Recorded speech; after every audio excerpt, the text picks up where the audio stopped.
উত্তম আদর্শ আছে। আল্লাহর গোলাম রাসূলের গোটা জিন্দেগিটা এমন আদর্শ না। আল্লাহর নবীকে আল্লাহ তাআলা জন্মলগ্ন থেকেই নবীকে আল্লাহ তাআলা পুত পবিত্র আল্লাহ বানাইছে, রাহমাতুল লিল আলামিন। নবীকে পূজা করার জন্য আল্লাহ নবীকে নিয়ে যাওয়া হয়েছে ছোট্ট কালে। তারা পূজা করে উলঙ্গ হইয়া, কাফের মুশরিকেরা উলঙ্গ হইয়া তারা পূজা করবে। এমন সময় রাহমাতুল লিল আলামিন কোলের বাচ্চা নবীর মাত্র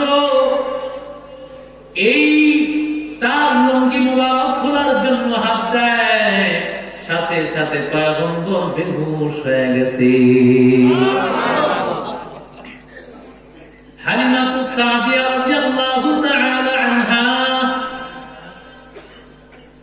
আল্লাহর নবীকে দুধ পান করানোর সময় হালিমাতুস সাদিয়া বলে, রাহমাতুল লিল আলামিন, একটা মুহূর্তের জন্য আমি দেখি নাই নবীর কাপড় মুবারক সতর খুলে গেছে।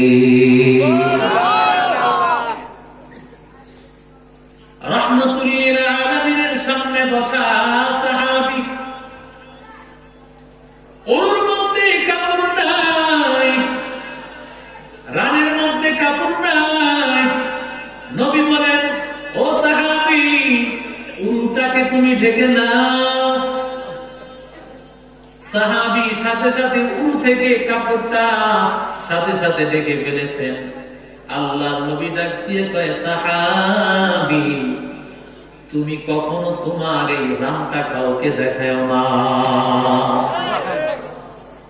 ওয়ালা তানজুরু হাইয়িন, কোন জীবিত মানুষের রানের দিকে তাকাও না, মৃত মানুষের রানের দিকে তাকাও না। এরে দাও বুকের মুসলমান, আমাকে একটু জবাব দাও। যারা আর্জেন্টিনা ব্রাজিলের খেলা দেখো, আর খ্রিস্টান আর মুসলমান হোক, ফুটবল খেলা যারা দেখো, আমাকে একটু বলো, এরা কি রান ঢেকে খেলে না উলঙ্গ হইয়া? একটু জোরে বলেন।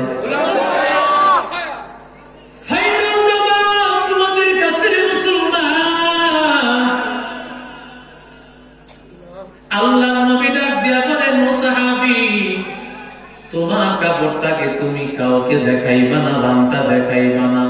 জীবিত মানুষের রানের দিকে তাকাইবা না, মৃত মানুষের রানের দিকে তাকাইবা না।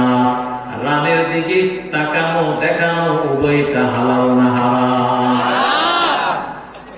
এরে নবীর উম্মতের দাল,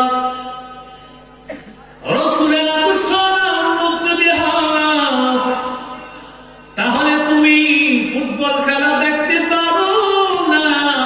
কথা বলেন ঠিক না বেঠিক?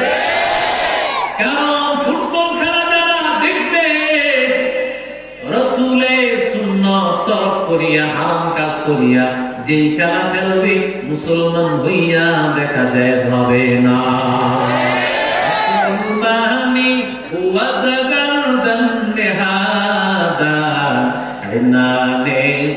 बदसते खाजदादन गर्भसूरत आदमी साबुदे अहमदुबु जादू हम एक साबुदे आदमीरा आदमीयत लाजिमा उदरा गर बुना बासद है जमा।